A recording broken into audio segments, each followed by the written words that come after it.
Good evening and welcome to our newest edition of Hawk Talk.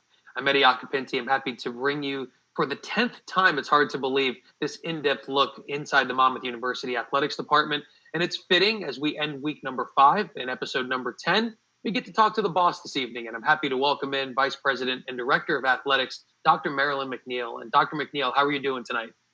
I'm good, thanks. The sun is out, so can't complain.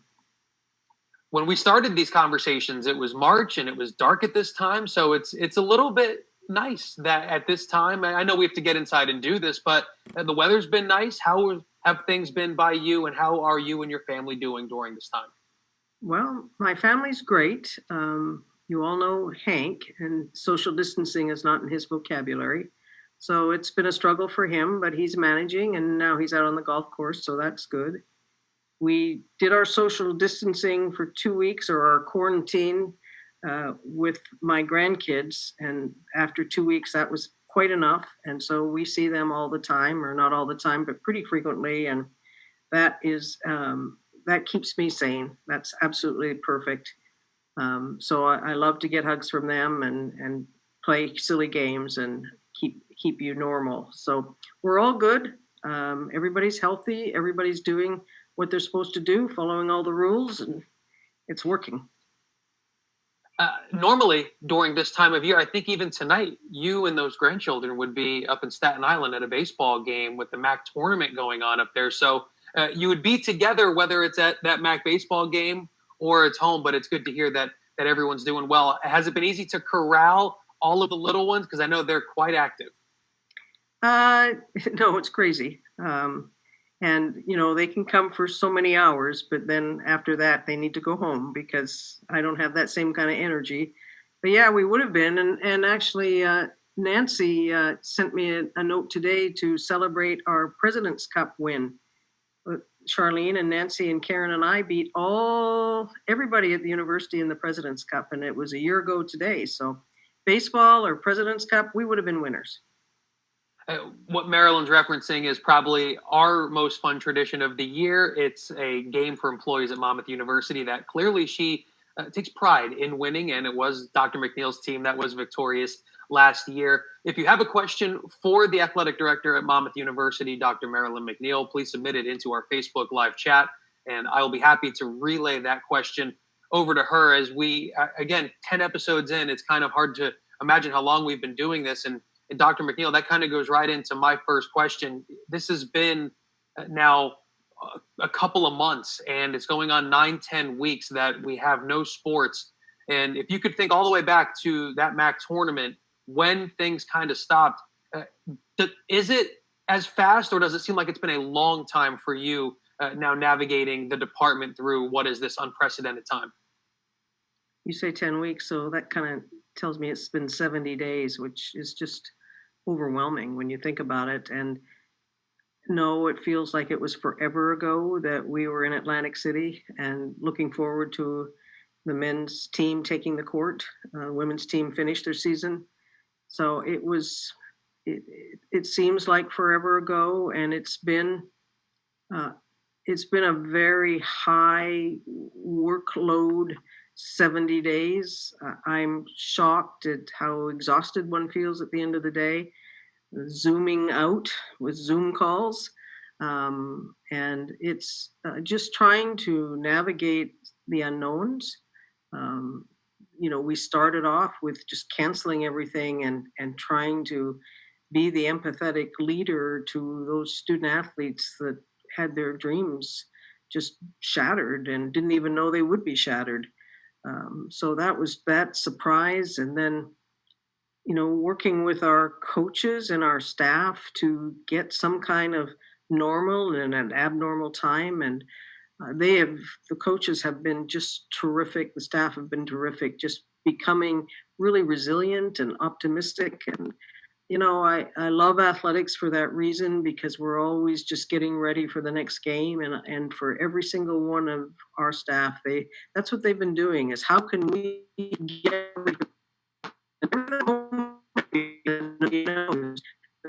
preparing and doing that we had a great semester academically, so they've stepped up. So it's been a long 70 days, and trying to understand what we can and can't do. But in many ways, it's been an opportunity to transform and understand.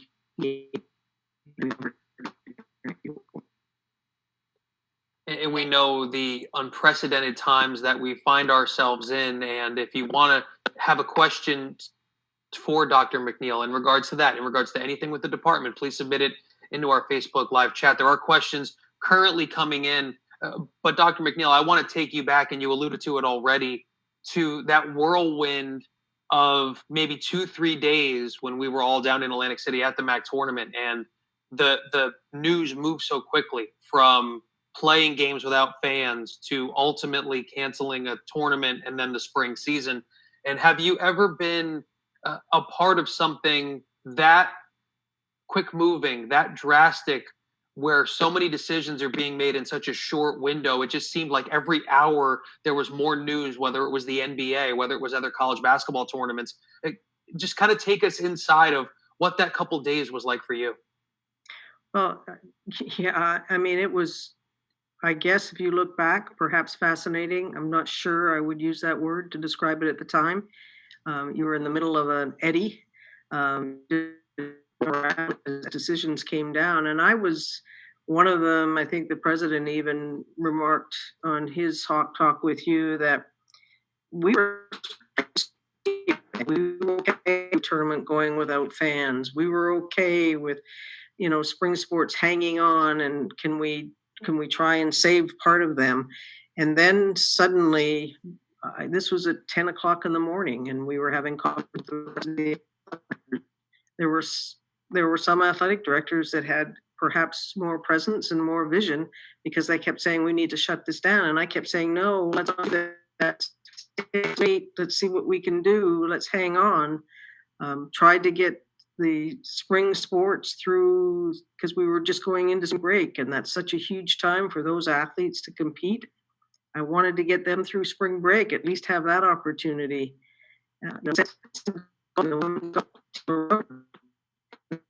We were calling community. I remember that.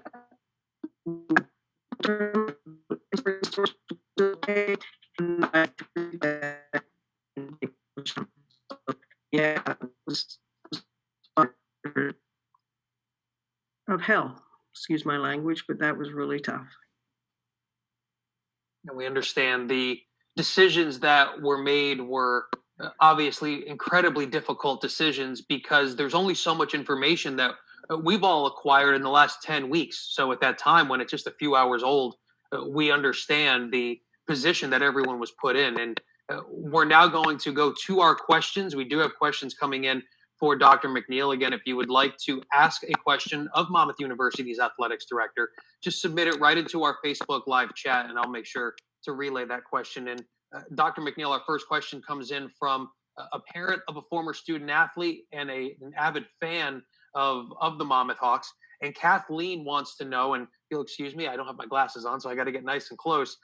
But Kathleen wants to know, do you encourage young women and young women student athletes to get into studying sports, to get into the field of coaching, into athletic administration? And really, because of your great experience in mentoring coaches, is that something that you want for your female student athletes and for female students at Monmouth? Well, there's probably nothing that I'm more passionate about than seeing women coach. And I've been very adamant that we hire as many females as we can. We want great coaches, and I think females are great coaches. So that's extremely important to me. I talk to our female student athletes all the time, becoming a coach or getting into the administration. Title IX was started to, rectify the in men and women education. With female lawyers and more men around.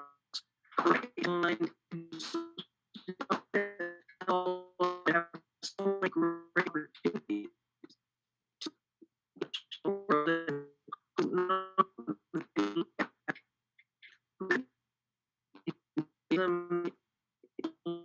see the tough lifestyles. It's not the greatest paying job in terms of money, but it certainly pays in the spiritual side of it all. There are more and more, but there are many women going into it, and I just feel it's one of the most wonderful professions, and I'd love more of them to come into it. It's a tough choice, and it's a tough world, and especially if you are a female and you are, um, it's a hard thing to do because you will always be the primary caregiver. But it's doable. Uh,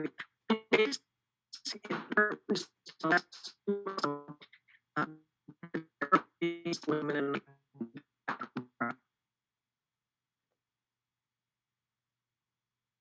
Dr. McNeil, it's a profession that you ultimately got into as well, first as a coach and then as an administrator. So, what was it about the field of athletics, about the competitive nature of it, that made you transition from coach and a very successful coach to ultimately administrator and then athletic director? Well, I was really, really fortunate. I had just some wonderful coaches in junior high school and high school.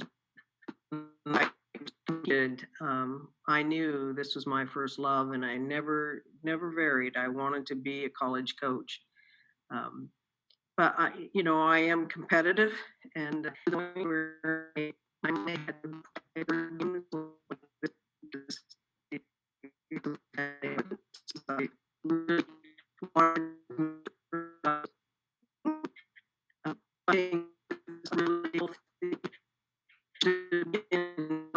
this profession, uh, you cannot you cannot accept losing as a status quo, and so you've got to work really hard at getting better at your craft.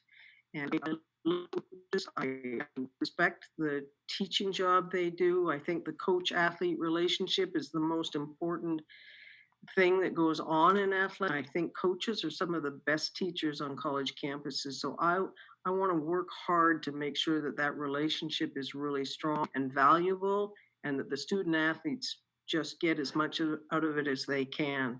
And I see it, and I love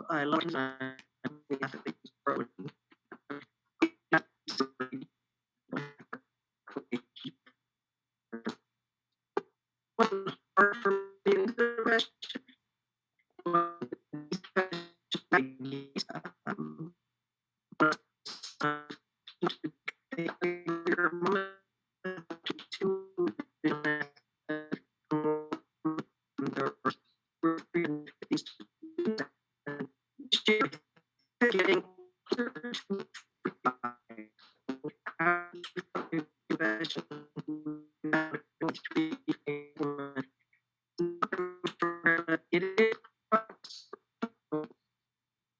As the questions come rolling in for Dr. Marilyn McNeil, we will take a brief timeout. We'll bring you right back for more Hawk Talk after this timeout. Keep it right here.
we welcome you back to Hawk Talk. And the beauty of live production and live broadcast, as we all know, is you got to think on the fly sometimes. And we've got a great crew with the Monmouth Digital Network behind the scenes. So, again, my guest here this evening is Dr. Marilyn McNeil. And before we relay that next question over to Dr. McNeil, you were in the midst of a great explanation as far as how you transitioned from coach to administrator. And you mentioned, Marilyn, that you find no relationship better than the student athlete coach relationship. If you just wouldn't mind kind of expounding on that just for a minute, because it's such great content.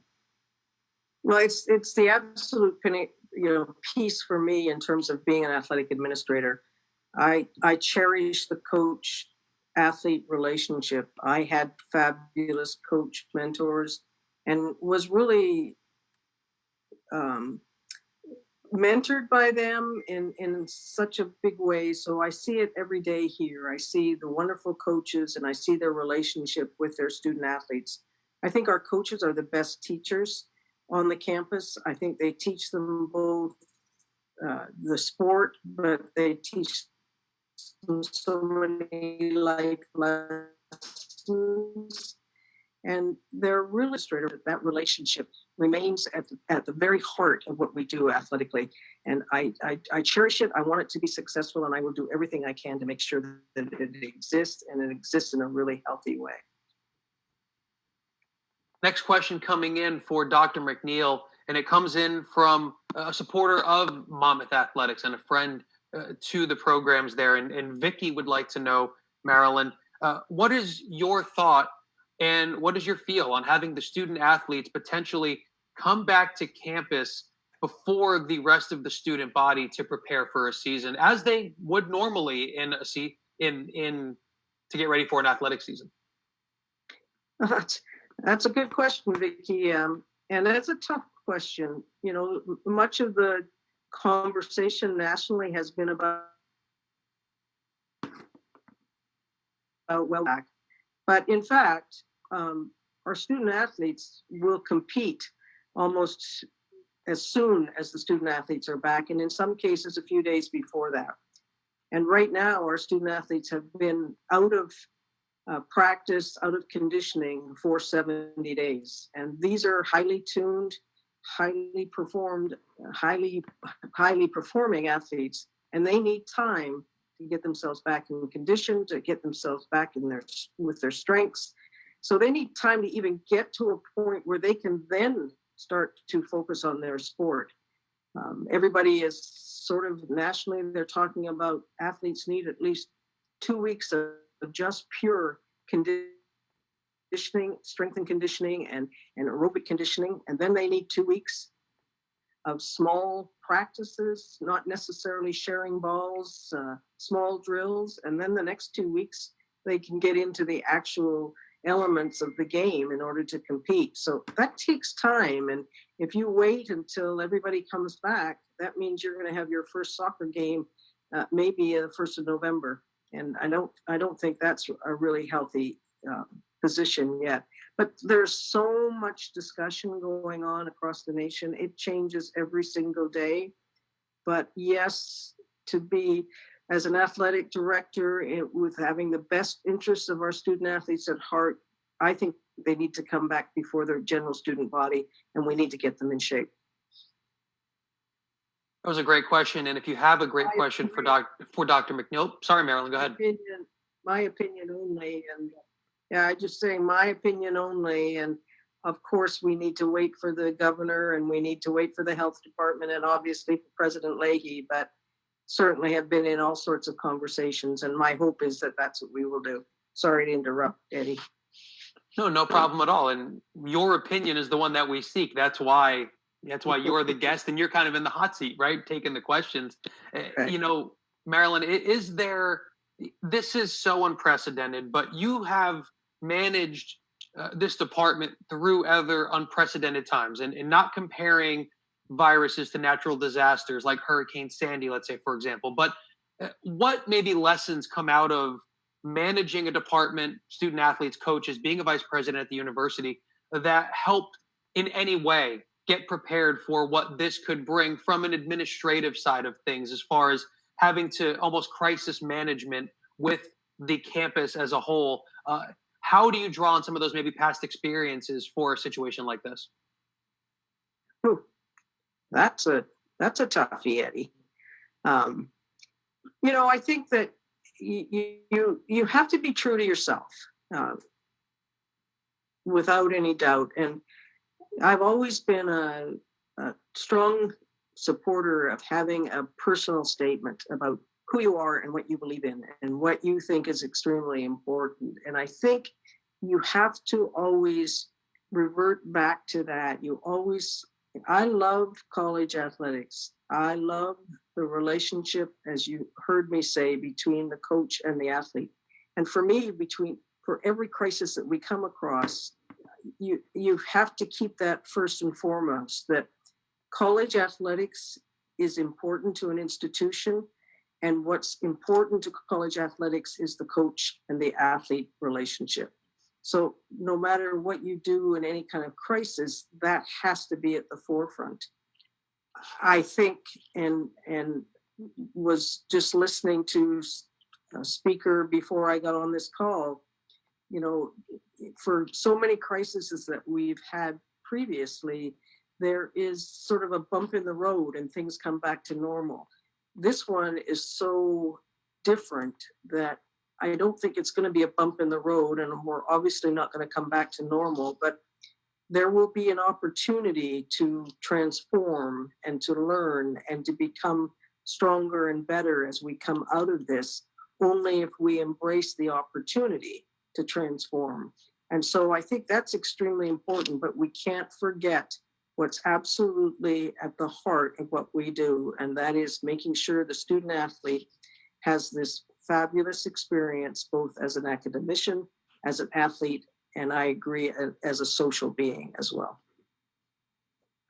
The questions continue to come in for Dr. McNeil, and they're starting to load up in the queue. But before we get to those questions, I want to shift the conversation just briefly, because of how this athletic season and this academic season ended in person. We know it moved remotely, but Marilyn, I don't think we can overlook some of the tremendous successes on the field that the Mama team saw this year, with the tremendous fall that we saw from women's soccer winning yet again, the football team winning the Big South, field hockey's debut in the America East. And I just want to get your thoughts on really what was a tremendous start to the athletic season. We know it always ends well in the spring at Monmouth, but just your thought on those programs and what their successes meant to the university and to this department.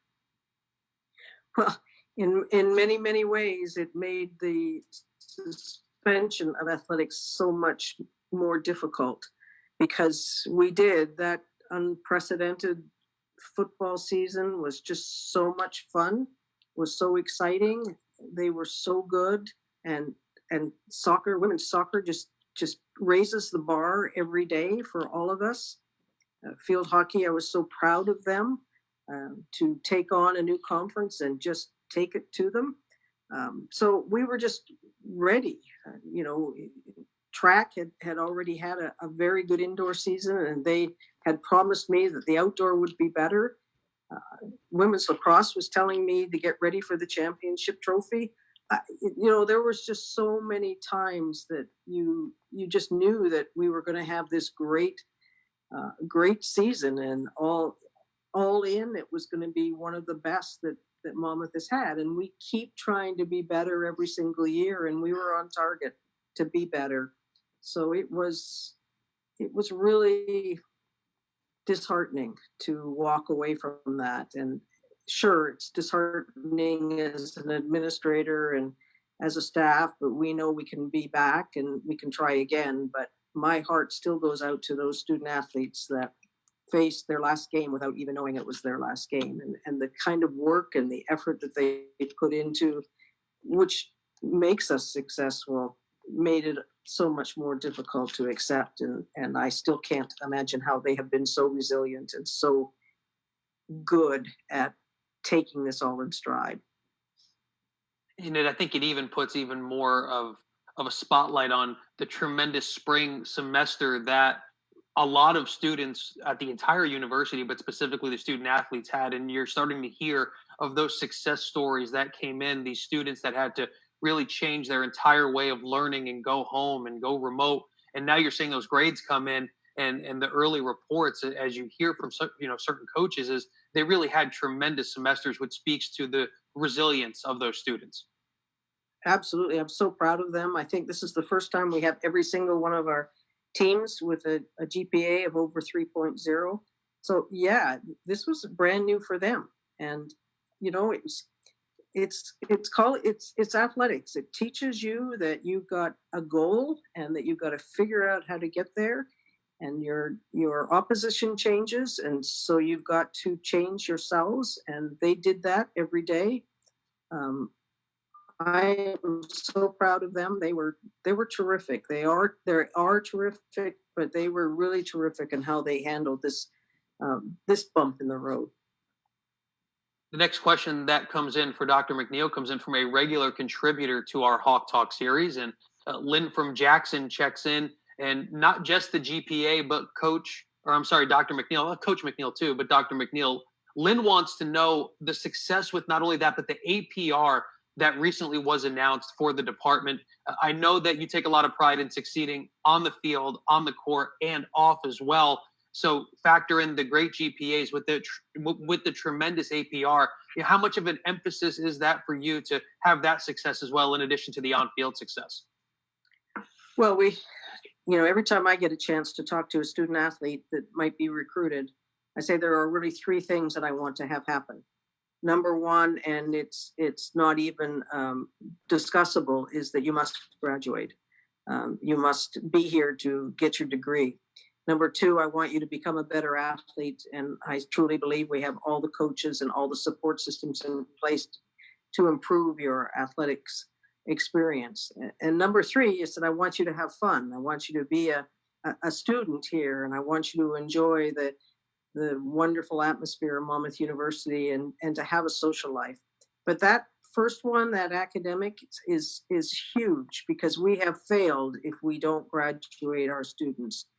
This is why they're here, and we can't lose sight of that goal. So these GPAs, these APRs, are just really good indicators of we have our ducks in a row. We have our goals in place. And some of the programs that continually have the perfect scores in the APR don't surprise me. I think in many ways, those programs that have improved in the APR are the ones that I'm most proud about, because that does take effort. And I think it goes without saying that we have to applaud the men's basketball program, because they have really done a terrific job of turning around their academics. But that doesn't take away any of the other efforts by any of the other programs. Very, very excellent work. And if you want to read more into the tremendous APR success that Monmouth has had, if you go to monmouthhawks.com right now, there is a story on the main page of the website where you can get the detail, as Marilyn was saying, with some of the specific programs. There is another question coming in, and it comes in from a coworker of ours. The head women's golf coach, Michelle Malia, is checking in. And Michelle has a question for you, Marilyn. If you could speak to the growth of Monmouth University athletics in your tenure at the university, it has really been a tremendous growth of success on and off the field. If you could speak on that you've overseen in your time at Monmouth. Well, looking back, it's been fun. I've always told young people when they're looking for a coaching job, I said, always find a job where the team wasn't very good, because it doesn't really matter what you do, you'll probably get it to be better. And I have to admit that when I came to Monmouth in 1994, I wondered what I had done. When I really got a chance to look into it and see what was in front of me, I thought, oh boy, is this really what I should be doing? So in so many ways, it was just an opportunity that was given to me, and you could get better. There's no doubt about that you could get better. And I think I had great leadership from President Stafford, great leadership from President Gaffney, and they both helped this program grow. So it wasn't, if we hadn't had that kind of leadership, I think we wouldn't have been able to make the strides we did. But we were able to hire some wonderful coaches, and just change the culture. It's been a long time. I mean, I think back on some of the years that we had that were pretty barren and that were pretty bad, and there were lots of them. So in many ways, 2019-20 was going to be one of the best years that we had. Sorry, that's my husband doing what he shouldn't be doing right now. 1920 was going to be the very best year that we could have ever had. And it's been every year, there's just been more growth, better athletes coming to Monmouth. Monmouth has become such a better school. So all of it, you know, we're not better unless the school is better. And the school got better and we got better. And I think we've helped the school get better, but the school has helped us get better too. So once again, losing this season was just another disappointment in making this culminating remark about how good this athletic program is right now. But the best is still ahead of it. As the questions continue to come in for Dr. McNeil, again, you can contribute those right into our Facebook Live chat. And one that, after hearing that last answer, comes to mind for me, and it's probably an impossible question to answer in one moment. But you know, Marilyn, as you were talking, you could hear the pride in your voice for where this athletics department is now versus where it was when you took over. So are there some, we'll go kind of in order, are there some early great moments that come to mind when you think back, maybe those couple of moments that helped kind of turn the tide into what now is one of the preeminent athletics departments in the Northeast, really? What were those maybe first couple ones in your memory that you would look back to and say, that was one of the big ones, and that's one of the reasons why Monmouth is where it is today? Well, got me. I know I'll miss a few, but the first basketball championship has got to be. I think that was '96. I could be wrong. I remember the first golf, the time we won the golf championship, which is not something that you kind of expected, but that was a thrill. I remember hiring our track coach, our former track coach, Joe Compagni, and telling him I didn't care if he did anything else, but he needed to get the numbers of the track team up, because we had a track team that was made up of other athletes and not really of track athletes. And then we went on to win some god-awful number of track championships. It just keeps going. And I know that our new coach, Mike Nelson, will continue that. But I finally had to tell Joe that he can't recruit any more people. He has too many numbers. I think of starting men's lacrosse, and 4 years later having a championship there. It's I think everybody going to softball and baseball regionals, those were thrills.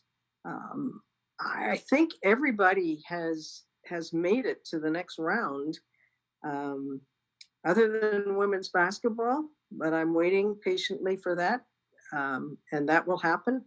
But those thrilling moments, and championships are wonderful. Don't get me wrong, but there were some terrific just games that got played.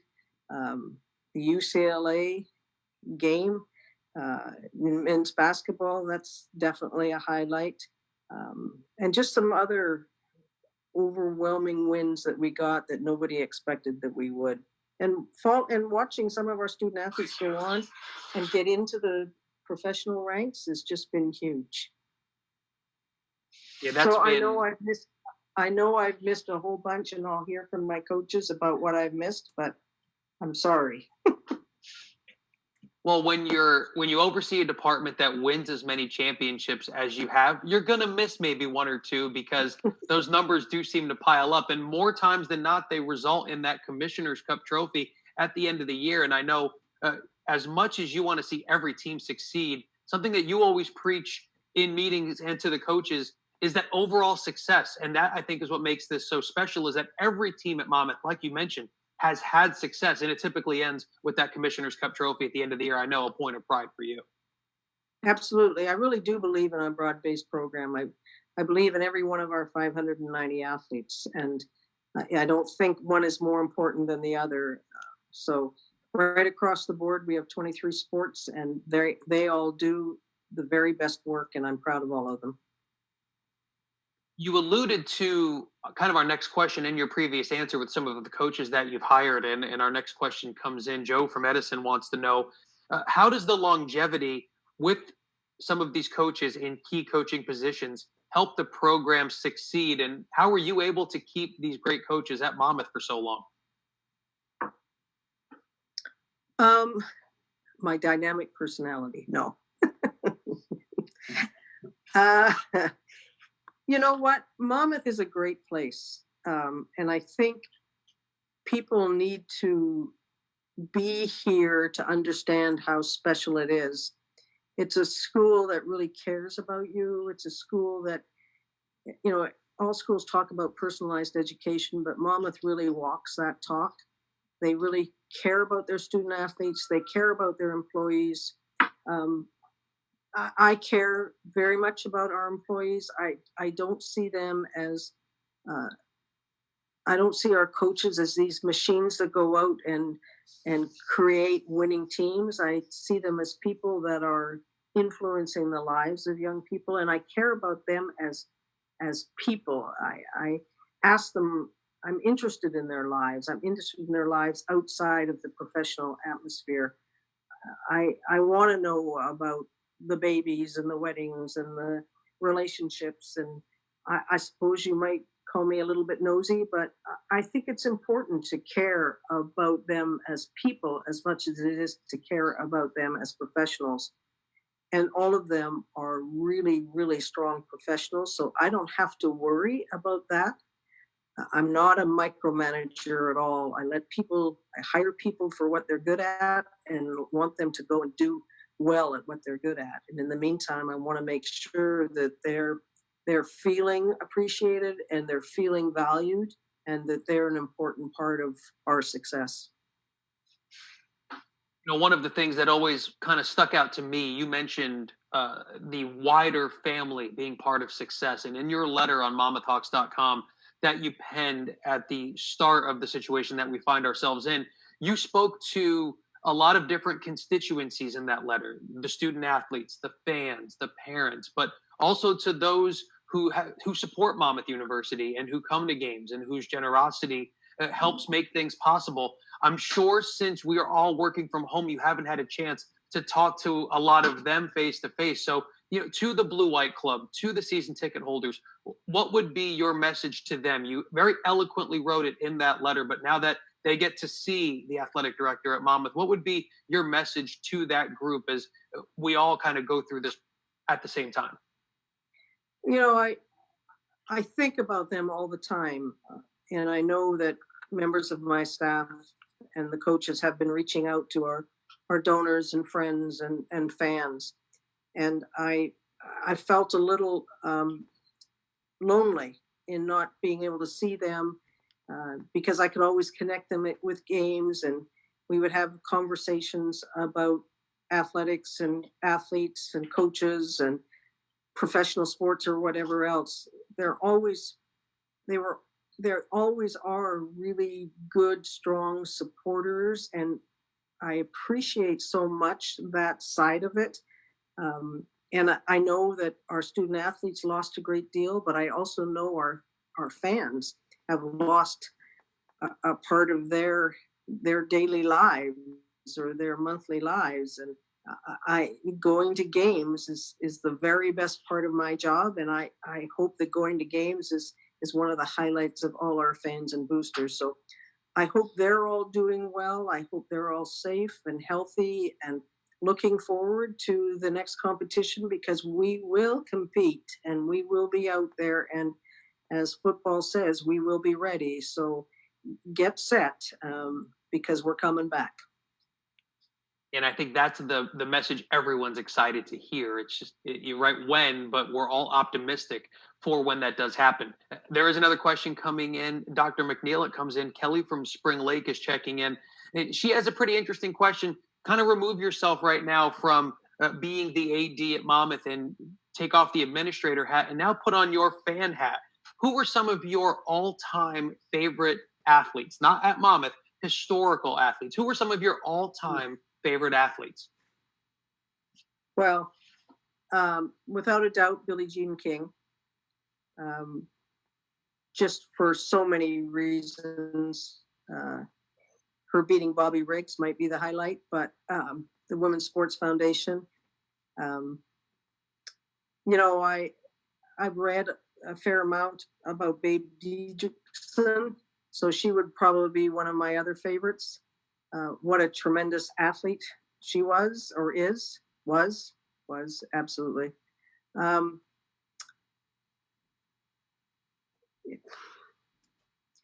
than that, I mean, I've got some favorite athletes, but they're in the world of curling. My former skip, Lee Tobin, was one of my favorites, but that's another story for another day. I don't know. I'm not a huge professional fan, so I don't watch a lot of athletics outside of Monmouth. So that's harder for me to answer in a good way. And I don't spend a lot of time myself.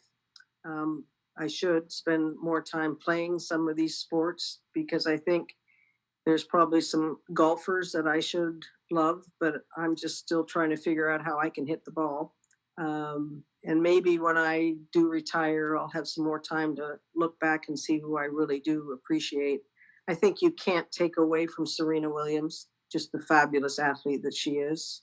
That's probably the best I can do on that kind of spot. In regards to curling, can you go ahead and educate all of us Americans who aren't as up on the game as we should be? Sell curling to us. I know it is a passion of yours and something that you take a lot of pride in. Well, it's a wonderful game, and it's a social game. So you take sort of an archery target and you put it on ice, and you push 55-pound granite rocks down this sheet of ice, and then you try to sweep the rock, because the sweeping can make a change in the direction and in the speed of the rock. So doesn't that sound lovely? And then you have to keep your balance on this ice. So you have one foot that is covered in Teflon and the other foot that's covered in rubber, so that you can slide and both stand up.